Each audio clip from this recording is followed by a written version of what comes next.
Body building हो या trading हो, इसमें सबको मैजिक चाहिए।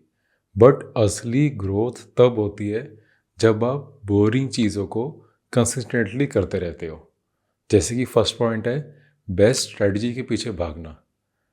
बॉडी बिल्डिंग में भी हम स्टार्टिंग में क्या करते हैं, एटलीस्ट मैंने तो किया था, आपने भी किया तो मुझे प्लीज़ बताना नीचे कमेंट्स में। हम क्या करते हैं, एक बेस्ट स्ट्रेटजी के पीछे भागते हैं। हमें लगता है कहीं पे तो कोई ऐसी स्ट्रेटजी है जो हमने एक बार ही ढूंढ ली, उसके बाद सारा प्रोसेस बहुत इजी हो जाएगा।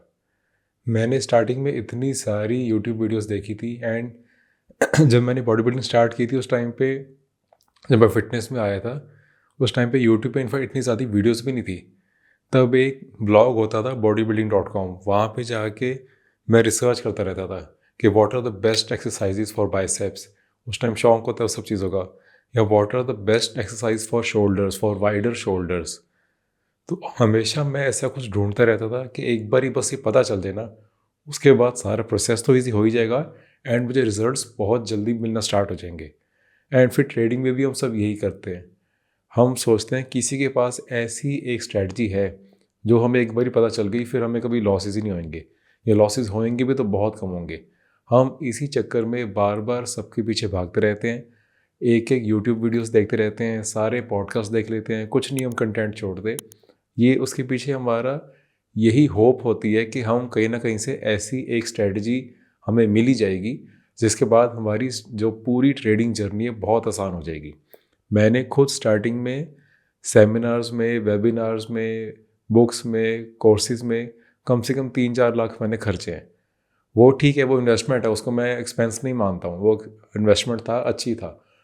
बट उसके अंदर मेरी जो ये होप थी ना कि मुझे ये जो मैं पैसे खर्च रहा हूँ, इन्वेस्ट कर रहा हूँ, ये मुझे एक स्ट्रेटजी मिल जाएगी इससे, वो गलत थी, वो एक्सपेक्टेशंस ही गलत थी। यस, सेमिनार्स में जाते हैं जब मैं 3 दिन 4 दिन के कॉन्फ्रेंस पे जाता था जहाँ पे हमें होटल में रहना होता है 4 दिन के लिए, एंड वहाँ पे 15-16 स्पीकर्स आते हैं, वहाँ पे आपको मोटिवेशन मिल जाती है, नेटवर्किंग बहुत अच्छी मिल जाती है। बट अगर आपने कुछ सीखना है वो तो बस किसी 1-2 बंदे से बैठ के सीख सकते हो आप। ऐसे 15-16 स्पीकर से, उनसे 1-1 घंटे में आप कुछ कोई स्पेसिफिक ऐसे स्ट्रैटेजी नहीं सीख के आते। यस, नेटवर्किंग के लिए बहुत अच्छा है, बट आपको बेसिकली ये थॉट छोड़ना पड़ेगा कि ऐसी कोई स्ट्रेटजी किसी के पास है, चाहे वो बॉडी बिल्डिंग हो चाहे वो ट्रेडिंग हो, कि अब ये पता चल जाए तो अब सारी मेरी जो लाइफ है बहुत सेट हो जाएगी, चाहे बॉडी बिल्डिंग में या ट्रेडिंग में। अब मुझे कोई गलती करने का टाइम ही नहीं मिलेगा, अब मैं सब कुछ बिल्कुल परफेक्टली करता रहूँगा। ऐसे नहीं होता है। Second is the plateau phase. अब प्लेट्यू फेज़ क्या होता है, आप जब आप बॉडी बिल्डिंग कर रहे हो या फिर आप वेट लॉस भी कर रहे हो, उसके अंदर एक ऐसा फेज़ आता ही आता है जहाँ पे जाके आप स्टक हो जाते हो। आपको लगता है कि शायद मेरी स्ट्रैटेजी गलत थी, जिसने मुझे पहले तो रिटर्न्स दे दिए बॉडी बिल्डिंग में, अब मुझे इतने अपनी बॉडी पे कुछ असर दिख नहीं रहा है, ये स्ट्रैटेजी में कोई प्रॉब्लम होगी। बट आप अगर ट्रेडिंग कर रहे हो या अगर आप वेट लॉस में हो, बॉडी बिल्डिंग में हो, आपने चीज़ देखी होगी, प्लेट्यू फेज़ जो होता है ना वो बहुत ज़्यादा फ्रस्ट्रेटिंग होता है। हमें लगता है कि ऐसा क्या हम गलत कर रहे हैं कि यार अब कुछ भी हम कर रहे हैं, हमारा रिजल्ट्स हमें दिख ही नहीं रहे हैं।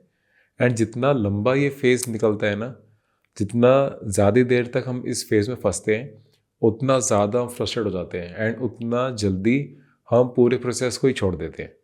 बट चाहे बॉडी बिल्डिंग हो चाहे ट्रेडिंग हो, आपको ये समझना होगा कि ये फेजेस नॉर्मल है, ये फेज़ सबकी लाइफ में आते हैं। इस फेज़ में जैसे अगर आप वेट लॉस कर रहे हो तो जो स्ट्रेटजीज़ ने आपके लिए वर्क करा होगा शुरू में, हो सकता है अब वो इतना ज़्यादा वर्क ना करे, बट उसमें स्ट्रेटजी की गलती नहीं है।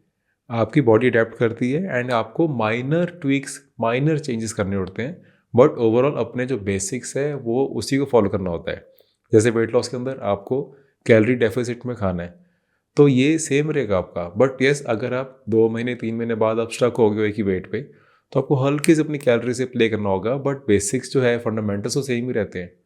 एंड ट्रेडिंग के अंदर भी काफ़ी बारी ऐसे फेजेस आते हैं मार्केट के, जब मार्केट साइडवेज में फंस जाती है, जब मार्केट चॉपीनेस में फंस जाती है, उस टाइम पे आपको अपने पूरे टेक्निकल के या फंडामेंटल्स के जो आपके रूल्स हैं, आपको वो तो बिल्कुल नहीं चेंज करने ना। आपको बस देखना है कि शायद ये टाइम ऐसा है कि मुझे बस पेशेंस से वेट करना है।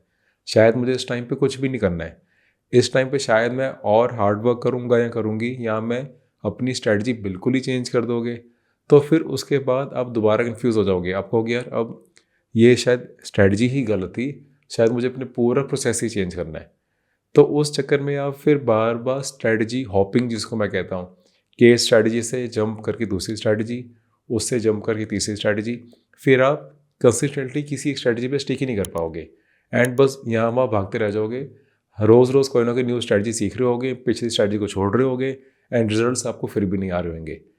एंड अगर आपको अभी तक अपनी स्ट्रैटेजी नहीं पता, अगर आपको यही नहीं पता स्टॉक स्कैन कहाँ से करने हैं, अगर आपको नहीं पता कि आपको जर्नल कैसे मेंटेन करनी है, अगर आपको अभी तक ये नहीं पता कि चेकलिस्ट क्या होना चाहिए किसी भी स्टॉक को लेने से पहले, एंड कोई स्टॉक एग्जैक्टली कहाँ पे लेना है, कहाँ तक उसको रखना है एंड एग्जैक्टली कहाँ पे बेचना है, अगर आपको अभी तक नहीं पता तो आप मेरी नीचे वीडियो सीरीज़ चेक कर सकते हो। इसके अंदर मैंने बहुत ईजी वे में सिंपल वीडियोस बनाई हुई है। इस वीडियोस के साथ आपको टेक्निकल पार्ट ऑफ ट्रेडिंग के लिए एटलीस्ट इसके बाद और कोई इन्वेस्टमेंट नहीं करनी पड़ेगी। इसी में आपको स्टेप बाय स्टेप बहुत सिंपल वीडियोस में सब कुछ समझ आ जाएगा। इसके बाद भी अगर आपको कोई डाउट्स आते हैं तो ये जो ऐप है जो आप लिंक से डाउनलोड करोगे मेरी, इस ऐप के अंदर ही चैट सेक्शन में आप डायरेक्टली मेरे से सारे अपने डाउट सॉल्व कर सकते हो। आप अपने चार्ट्स के स्क्रीनशॉट भी मुझे भेज के अपने डाउट्स पूछ सकते हो and I will be very glad to help you. Next point is that there are no shortcuts.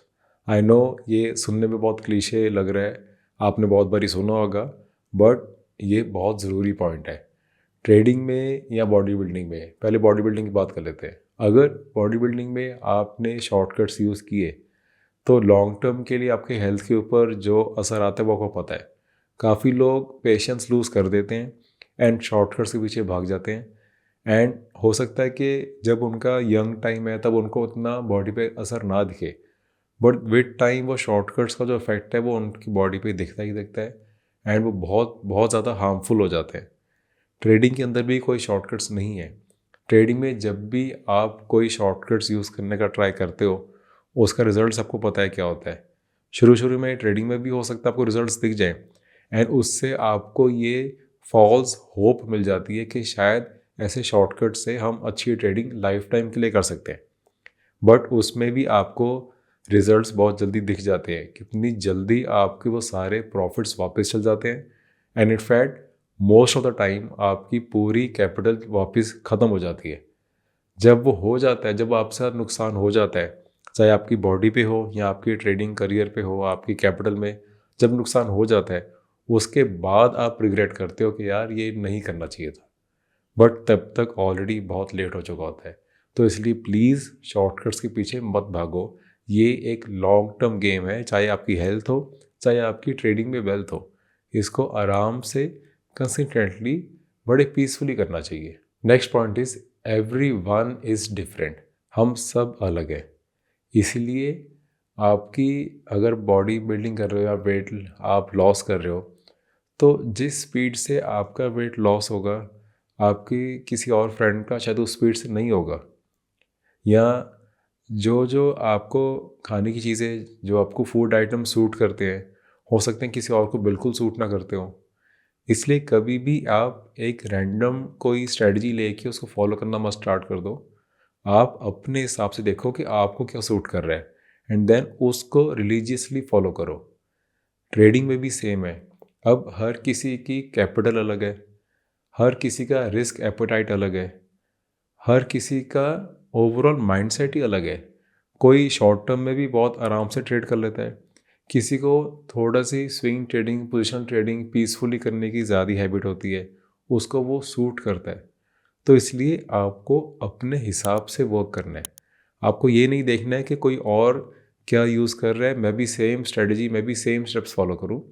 आपको सीखना है सबसे, बट आपको एंड ऑफ द डे अपने हिसाब से ट्रेड करना है या अपने हिसाब से अपने बॉडी पे काम करना है। ये भी बहुत सिमिलर चीज़ें हैं, सब कुछ लिंक है। आप जैसे अपने पे वर्क करते हो, जो आपको सूट करता है फिर आप उसी पे स्टिक करते हो। ट्रेडिंग में भी आपको ट्राई करके ही पता चलेगा कि आपको कौन सी स्टाइल ऑफ ट्रेडिंग सूट कर रही है एंड उसके बाद आपको बस उसी पे स्टिक करना है। एक और पॉइंट यहाँ पे बहुत ज़रूरी है कि आप स्क्रीन टाइम कितना दे सकते हो, उसके हिसाब से भी बहुत मैटर करता है। अगर आप बिल्कुल भी स्क्रीन को टाइम ही नहीं दे सकते बट स्टिल आप उसके बाद भी इंट्राडे ट्रेडिंग में फंसे हुए हो, उसके बाद भी आप ऑप्शन ट्रेडिंग कर ही जा रहे हो, तो वो कोई ठीक बात नहीं है। आप ना अच्छे से प्रॉफिट कर पाओगे एंड फ्रस्ट्रेट भी रहोगे, एंड जो आप मेन जॉब या बिजनेस अपने कर रहे हो उस पर भी फोकस नहीं कर पाओगे, एंड आप सोचोगे कि शायद ट्रेडिंग मेरे लिए बनी नहीं है। बट अगर आप ये चीज़ रियलाइज़ करो कि आप अपनी जॉब के साथ साथ भी बहुत अच्छे से आप अगर स्विंग ट्रेडिंग कर सकते हो, जिसमें कि आपको स्क्रीन टाइम भी बहुत कम देना है, तो आपकी मेन जॉब पे भी फोकस रहेगा एंड साथ साथ में आपकी ट्रेडिंग भी बहुत स्मूथली पीसफुली चलती रहेगी। तो इसलिए आपको हमेशा अपने अकॉर्डिंग काम करना है, आपने ये नहीं देखना कि बाकी सब लोग क्या कर रहे हैं। Last point is discipline is the key. ये किसी भी चीज़ में आपको ये चीज़ तो डिसिप्लिन तो आपको यूज़ करना ही करना है, ये आपको पता ही है। इसमें मैं कुछ न्यू नहीं कह रहा हूँ, बट इस चीज़ को हमेशा ना भूल जाते हैं, इसको हम इग्नोर करते हैं। बॉडी बिल्डिंग हो या ट्रेडिंग हो, बिना डिसिप्लिन के अगर आप काम कर रहे हो ना, तो आपको बेनिफिट ही नहीं होगा। आप कुछ दिन के लिए काम करोगे, कुछ दिन के लिए आपको रिजल्ट्स मिलेंगे, एंड उसके बाद अगर अपना डिसिप्लिन आप लूज़ कर देते हो, देन अगेन आप जो पहले थे वैसे ही रह जाओगे। बॉडी बिल्डिंग में भी आप कुछ दिनों के लिए अगर बहुत जोश से, बहुत मोटिवेशन से आप जाके वर्कआउट करना स्टार्ट कर दोगे, अपनी डाइट पे भी काम करोगे, सब कुछ ठीक करोगे, बट अगर आपने वो कुछ हफ्तों के बाद करा ही नहीं, आपने अगर उसको अपनी लाइफस्टाइल में डाला ही नहीं, तो उसका कुछ बेनिफिट ही नहीं है। लॉन्ग टर्म में तो उसका कोई बेनिफिट हुआ ही नहीं। एंड ट्रेडिंग में भी अगर आप कुछ ना कुछ रोज़ ऐसे सीखते रहे, या फिर आपका कोई डिसिप्लिन ही नहीं है कि आप कभी कभी तो आप दिन में 1 ट्रेड ले रहे हो, कभी कभी ऐसा भी हो जाता है कि आप दिन में 10 ट्रेड ले रहे हो, तो फिर उसका भी कोई बेनिफिट नहीं है। आपको अपने रिजल्ट कभी भी एक अच्छे वे से दिखेंगे ही नहीं।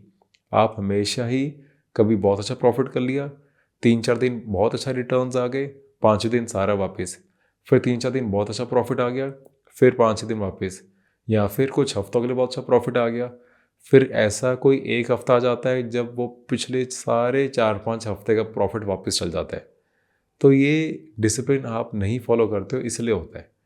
आप आराम से देखो कि क्या आप जर्नलिंग बना रहे हो, अपनी जर्नलिंग मेंटेन कर रहे हो, क्या आप देख रहे हो कि आपको क्या सूट कर रहा है, क्या नहीं सूट कर रहा। जब तक आप ये चीज़ें नहीं फॉलो करोगे ना, सेम बॉडी बिल्डिंग में भी है। बॉडी बिल्डिंग में अगर आप ट्रैक नहीं कर रहे हो कि आप क्या खा रहे हो, क्या नहीं खा रहे, आप कितने स्टेप्स चल रहे हो, नहीं चल रहे हो, आप वर्कआउट कितने एक हफ्ते में कितने दिन कर रहे हो, जब तक आप ट्रैक नहीं करोगे, डिसिप्लिन से नहीं करोगे, तो आपको रिजल्ट्स उसमें लॉन्ग टर्म के लिए नहीं मिलेंगे। Same is true for trading. तो डिसिप्लिन इज़ द की, इस चीज़ को भी आपको ध्यान रखना है। एंड इन पॉइंट्स में से कौन से पॉइंट्स हैं जो आपको लगे कि आपको बिल्कुल न्यू लगे हैं एंड इसके बारे में आपने पहले नहीं सोचा था, मुझे नीचे कमेंट्स में बताओ। एंड आप कितने टाइम से फिटनेस या बॉडी बिल्डिंग में हो, एंड कितने टाइम से ट्रेडिंग में हो, मुझे वो भी नीचे प्लीज़ बताओ। मैं एक एक कमेंट्स को रीड करता हूँ।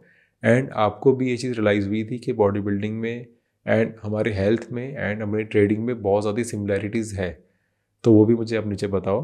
And I will see you in the next video. Thank you.